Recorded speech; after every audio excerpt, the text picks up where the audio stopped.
نہیں ہے، لیکن کسی تشبیہ کو بنانا ایشور کو یاد کرنے کے لیے ہوتا ہے۔ وہ بھی اللہ کو کسی نہ کسی رنگ میں مانتے ہیں لیکن اللہ کی نہیں مانتے۔ آپ کسی سکھ سے پوچھیں کہ بھائی تم نے یہ جو سامنے اپنے بہترین قسم کا چبوترا بنایا ہوتا ہے، مور کے پنکھ کے ساتھ ہوا دیتے ہو، کیا یہ کوئی ڈیری ہے؟ کیا یہ کوئی قبر ہے؟ کیا کوئی آستانہ ہے؟ وہ کہے گے نہیں، بلکہ یہ ہماری گرنتھ ہے، ہم اس کے ذریعے واحے گرو کو پہچانتے ہیں۔ ان سے پوچھو واحے گرو کون ہے؟ وہ اللہ کے بارے میں کہیں گے۔ اور میاں ان سب نے اللہ کو مانا، اور آج ہم بھی اللہ کو مانتے ہیں، لیکن اللہ کو ماننا کافی نہیں ہے، اللہ کی ماننا بھی کافی ہے۔ اللہ کو ماننا ضروری ہے، اللہ کی ماننا ضروری ہے، اور اسی لیے نبی علیہ السلام کو کہا گیا سورہ انبیاء میں وَمَا أَرْسَلْنَا مِن قَبْلِكَ مِن رَّسُولٍ، آپ سے پہلے ہم نے جتنے بھی رسول بھیجے تھے ان کے آنے کا ایک ہی مقصد ہوتا تھا، وہ لوگوں کو مخلوق کے در سے اٹھاتے تھے، خالق کے دھڑ پہ جھکاتے تھے، لوگوں کو شعور عقل سے بڑھ کر وحی کی بات کرتے تھے۔ اور اسی لیے آپ کا کام بھی یہی ہے، آپ بھی وحی الہی کے اوپر چلے، آپ بھی وحی کی بات کریں۔ سامعین کرام، میں نے ابھی جو موضوع آپ کے سامنے عرض کیا، اللہ کو ماننا ضروری، اللہ کی ماننا بھی ضروری۔ آئیے اس کے ذریعے سب سے پہلے قرآن سے 2-3 مثالیں لیتے ہیں۔ ذرا کائنات کے خالق و مالک کا آخر کلام قرآن پاک کی سورہ بقرہ کا پہلا پاؤ، وہاں پہ اللہ مالک کائنات نے آدم علیہ السلام کی تخلیق کا ذکر کیا، اور اس کے بعد سارے کے ساروں کو کہا وَإِذْ قُلْنَا لِلْمَلَائِكَةِ اسْجُدُوا، اللہ کہتے ہیں فرشتوں سارے کے سارے سجدہ کرو، سب نے سجدہ کیا الا ابلیس نے سجدہ نہ کیا۔ آپ کیا سمجھتے ہو؟ ابا واستکبر، اس نے انکار بھی کیا، اس نے تکبر بھی کیا۔ کیا یہ سچ نہیں ہے؟ وہ اللہ کی توحید کا قائل تھا، وہ اللہ کو اللہ مانتا تھا۔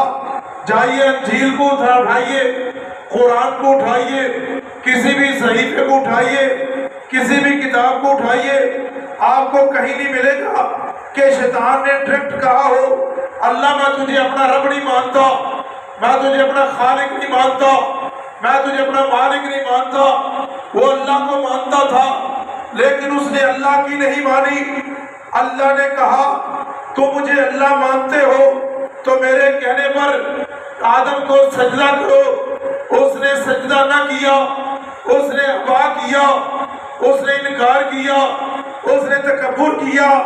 اللہ کو مانتا تھا، اللہ کی نہیں مانی۔ مالک کائنات نے کہا انک رجیم، تو مردود ہے، تو لعنتی ہے۔ اور اس لیے اللہ کو ماننے کے ساتھ اللہ کی ماننا ضروری ہے۔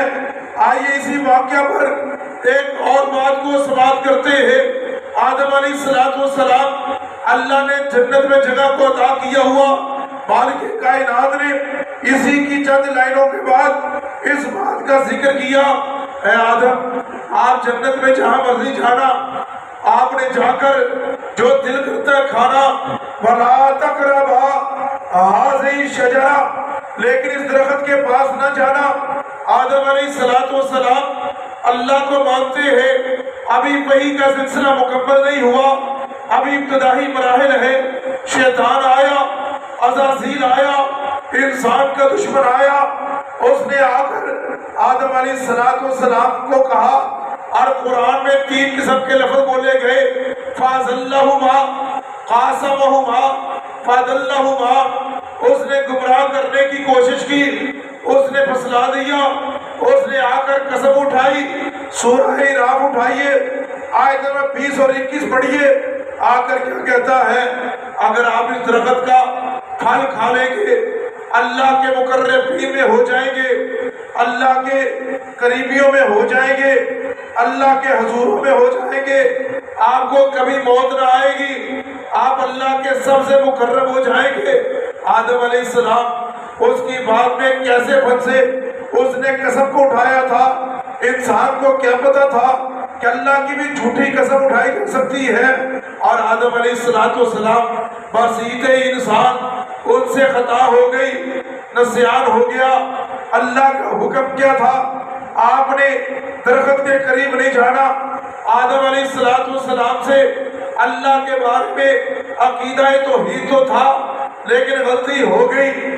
مالک کائنات نے آپ کو جنت سے نکال دیا اور پھر اس بات کے بارے میں یاد کرایا کہ اے آدم، اب تم دنیا میں رہو گے، دنیا میں رہ کر آپ نے ایک ٹائم تک یہاں پہ دن اور رات کو گزارنا ہے، لیکن سن لیجئے، جب بھی میرے پاس سے فَإِمَّا يَأْتِيَنَّكُم مِّنِّي هُدًى فَمَن تَبِعَ هُدَايَ، جب میرے پاس سے منی کا لفظ آیا جس میں فقط اللہ کی ذات مراد ہے، جب میری طرف سے آپ کے پاس ہدایت آئے گی، فَمَن تَبِعَ، جو اس کے پیچھے چلے گا، آسمان سے آنے والی وحی کے پیچھے چلے گا، آسمان سے آنے والی شریعت کے پیچھے چلے گا، تو اس کے لیے کیا ہے؟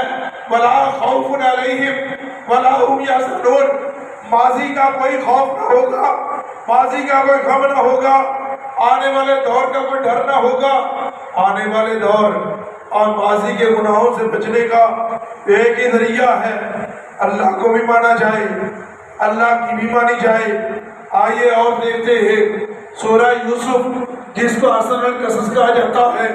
سیدنا یعقوب علیہ السلام کے بیٹے اپنے بھائی کو لے کے جاتے ہیں، اور جا کر باپ کی نظروں سے اوجھل کرنے کا مقصد کیا تھا؟ ایک ہی مقصد تھا، ایک ارادہ تھا، نیت بڑی نہیں تھی، ارادہ یہ تھا ہمیں باپ کی محبت مل جائے، ہم باپ کے قریبی ہو جائے۔ نحن عصبہ، ہم جماعت میں زیادہ، ہم پاور میں زیادہ، ہم ہمت میں زیادہ، کاروبار ہم کریں، لیکن باپ کی محبتیں یہ یوسف اکیلے اٹھاتے ہیں۔ نیت ٹھیک ہے، اللہ کو بھی مانتے ہیں، کیونکہ قرآن نے کہا، سورہ بقرہ نے کہا، سیدنا یعقوب نے جب کہا تھا میرے بیٹو میرے بعد کس کی عبادت کرو گے، انہوں نے اللہ کی توحید کا ذکر کرتے ہوئے کہا تھا بابا جان ہم آپ کے اور آپ کے بڑوں کے معبود کی بات کریں گے، ان کی عبادت کریں گے۔ سامعین اکرام، یہ ساری بات کرنے کا مقصد غرض و غایت ایک ہی ہے، اتبعوا ما انزل الیکم من ربکم ولا تتبعوا من دونہ اولیاء۔ اللہ کو بھی ماننا پڑے گا، اللہ کی بھی ماننی پڑے گی، اور جو اللہ کی بھی مانے گا، اللہ کو بھی مانے گا، وہ کامیاب ہو جائے گا۔ بصیرت استاد، بصیرت ڈاکٹر، بصیرت دماد، بصیرت سسر، آج کائنات میں ہمارے گھروں میں فساد ہے۔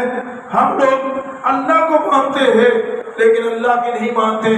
اللہ نے کس موقع پر کس بیماری کا کیا علاج رکھا، کس مسئلے کا کیا علاج فرمایا، یہ قرآن بتاتا ہے، حدیث بتاتی ہے، اور اسی لیے رسول اللہ صلی اللہ علیہ وسلم کے بارے میں اللہ نے کہا، قرآن میں کہا، اگر تمہیں کسی قسم کا تنازع پڑے تو تمہیں اللہ کی ماننے کے لیے فردوہ الی اللہ و رسول، اللہ اس کے رسول کی طرف پلٹنا ہے۔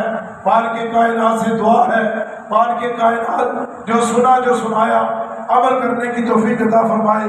سبحان ربک رب العزت عما یصفون والسلام علی المرسلین والحمد للہ رب العالمین۔